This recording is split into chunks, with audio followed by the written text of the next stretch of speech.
हाँ बेटा, तो आज का हमारा जो चैप्टर है it is dual nature of radiation. Dual nature of radiation of radiation, correct. अगर इस चैप्टर की बात करें तो अभी तक हमने लाइट का एक नेचर देखा था, जिसको हमने बोला था बेटा वेव नेचर की। लाइट जो होती है वेव नेचर की होती है। अगर हम वेव नेचर कंसिडर करते हैं, कौन सा नेचर बेटा, वेव नेचर अगर कंसिडर किया जाए तो according to wave nature we can explain interference. जैसा कि हमने देखा था, हम उसके थ्रू इंटरफेरेंस को एक्सप्लेन कर पा रहे थे। हमने डिफ्रैक्शन को एक्सप्लेन कर दिया था। सिमिलरली हमने पोलराइजेशन को एक्सप्लेन कर दिया था। बट इसके थ्रू अगर मुझे फोटो इलेक्ट्रिक इफेक्ट एक्सप्लेन करना हो तो मैं फोटो इलेक्ट्रिक इफेक्ट के कॉम्पटन इफेक्ट जो था वो एक्सप्लेन नहीं कर पा रहा था। तो यहाँ पर फोटो इलेक्ट्रिक इफेक्ट और कॉम्पटन इफेक्ट जो कि लाइट का एक फिनोमिना होता है उसको एक्सप्लेन करने के लिए एक और नेचर एज्यूम किया गया which is called particle nature. क्या एज्यूम किया गया? Particle nature. अब ये पार्टिकल नेचर क्या होता है? यहाँ पर ये एज्यूम किया गया बेटा कि जो लाइट होती है वो एक्चुअली वेव नेचर की नहीं होती है, वो पार्टिकल नेचर की होती है। मीन्स लाइट का डुअल नेचर होता है, sometime it behaves like wave and sometime it behaves like particle. Means जो लाइट है it has dual nature, one is wave nature, other is particle nature. It upon you जो ये decide करेगा कि आपको किस तरह का नेचर परफॉर्म करवाना है, ठीक है। मीन्स मान लीजिए कि अगर आपको रिफ्लेक्शन, रिफ्रैक्शन या इंटरफेरेंस एक्सप्लेन करवाना है तो आप लाइट को क्या एज्यूम कर लोगे? लाइट वेव नेचर की होती है। बट वहीं पर अगर आपको मान लीजिए कॉम्पटन इफेक्ट या फोटो इलेक्ट्रिक इफेक्ट एक्सप्लेन करवाना होता है तो हम ये एज्यूम कर लेंगे लाइट किस नेचर की होती है? पार्टिकल नेचर की होगी। तो अकॉर्डिंग टू फिनोमिना हमें डिसाइड करना होगा कि लाइट किस नेचर की होती है। अदरवाइज लाइट डुअल नेचर की होगी, sometime it behaves like wave, sometime it behaves like particle. अब इसको समझने के लिए हमें यहाँ पर एक बेसिक टर्म समझना पड़ेगी जिसको हम बोलते हैं बेटा क्या? Work function. क्या समझना पड़ेगा? Work function. अब ये वर्क फंक्शन क्या होता है? What is work function? तो work function it is the smallest amount of energy required to remove the electron from the surface. वह मिनिमम एनर्जी जिसको प्रोवाइड करने से किसी भी सरफेस से हम इलेक्ट्रॉन को रिमूव कर सकते हैं, उस मिनिमम एनर्जी को हम क्या कहेंगे बेटा? वर्क फंक्शन कहते हैं या फिर थ्रेशोल्ड एनर्जी कहते हैं, ठीक है। तो it is the minimum energy, E minimum, जिससे हम किसी भी सरफेस को दें तो वहां पर प्रेजेंट जो इलेक्ट्रॉन होता है वो इस एनर्जी को गेन करके क्या हो जाते हैं बेटा? बाहर जाते हैं। This minimum energy is called work function. तो minimum, sorry,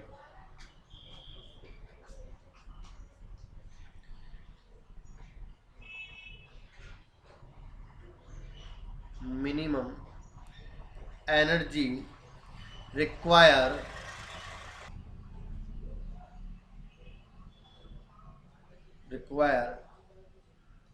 to remove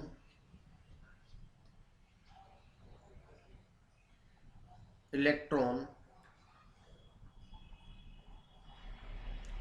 from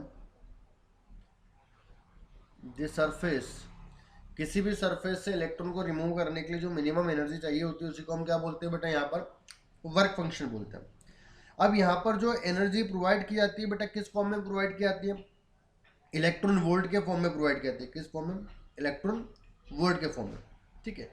अब अगर डिफाइन किया जाए, अगर हम इलेक्ट्रॉन वोल्ट की बात करते हैं, व्हाट इज इलेक्ट्रॉन वोल्ट?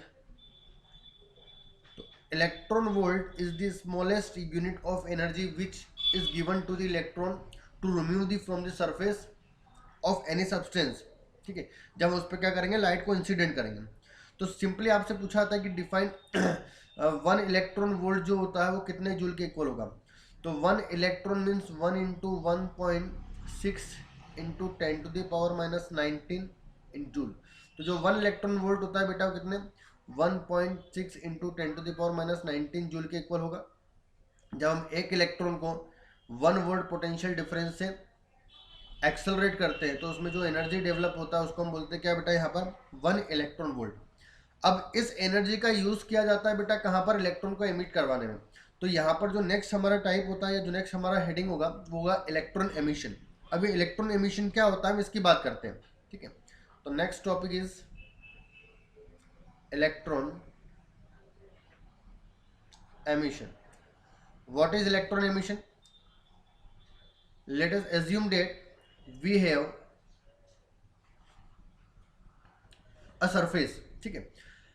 अब उस सरफेस पर इलेक्ट्रॉन का इमिट करवाने के लिए हमारे पास कितनी प्रोसेस अवेलेबल होती है?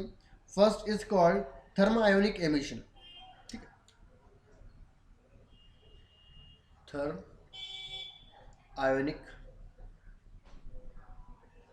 emission. Now what is thermionic emission? Let a surface or object जिसमें मैंने इसको हीट प्रोवाइड किया है, नाउ हमें पता है कि सरफेस है तो यहाँ पर इलेक्ट्रॉन्स भी होंगे। अब इलेक्ट्रॉन्स इस हीट को गेन करेंगे और जब ये एनर्जी किसके इक्वल हो जाएगी बेटा? वर्क फंक्शन के। मैंने अभी आपको बताया वर्क फंक्शन क्या होता है, it is the minimum amount of energy required to remove the electron from the surface. तो यहाँ पर वर्क फंक्शन के फॉर्म में जो एनर्जी दी जा रही है, वर्क फंक्शन प्रोवाइड करने के लिए जो एनर्जी दी जा रही है बेटा किस फॉर्म में दी जा रही है? हीट के फॉर्म में। तो इस हीट एनर्जी को इलेक्ट्रॉन गेन करते हैं और जब ये एनर्जी वर्क फंक्शन के इक्वल हो जाती है तो इलेक्ट्रॉन इस सरफेस से बाहर चले जाते हैं, इलेक्ट्रॉन एमिट हो जाते हैं। तो यहाँ पर इलेक्ट्रॉन का जो एमिशन हुआ it is due to thermal energy, so this is called thermionic emission. जो इलेक्ट्रॉन बाहर निकलते हैं उनको हम क्या बोलते हैं बेटा? थर्मायंस बोलते हैं। क्या बोलते हैं यहाँ पर? थर्मायंस। सेकंड जो हमारा यहाँ पर एमिशन होता है बेटा, इट इज फील्ड एमिशन। अब ये फील्ड एमिशन क्या होता है समझो।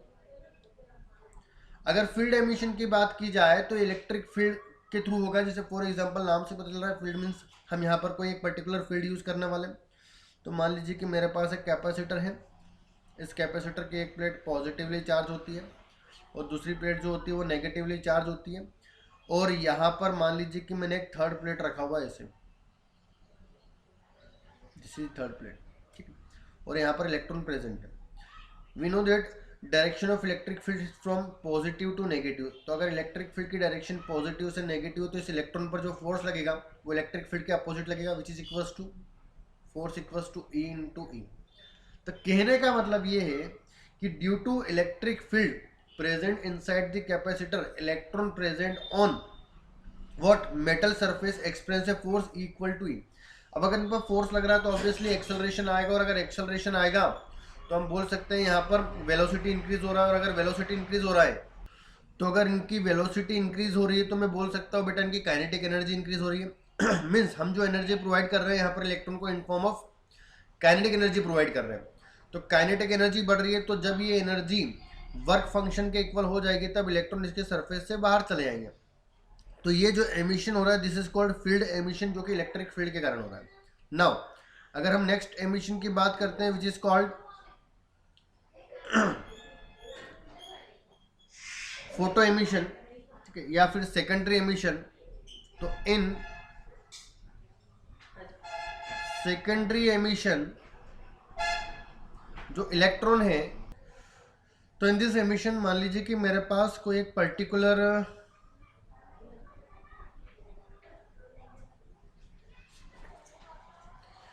एटम है, ये एटम जिसका central part nucleus and electron are revolving in a circular orbit, correct.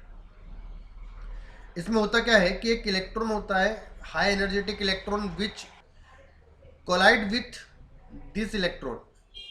जब ये इलेक्ट्रॉन हाई एनर्जेटिक इलेक्ट्रॉन जब दूसरे इलेक्ट्रॉन जो एटम में प्रेजेंट है से कोलिजन करता है तो अपनी एनर्जीज को ट्रांसफर करता है, और जब ये एनर्जी थ्रेशोल्ड एनर्जी के इक्वल हो जाती है तो इलेक्ट्रॉन इससे बाहर निकल जाता है। तो ये जो इलेक्ट्रॉन बाहर निकला है इसको हम सेकेंडरी इलेक्ट्रॉन बोलते हैं, ये प्राइमरी इलेक्ट्रॉन होता है। जो एमिशन होता है उसको हम क्या बोलते हैं बेटा? यहाँ पर सेकेंडरी एमिशन, ठीक है।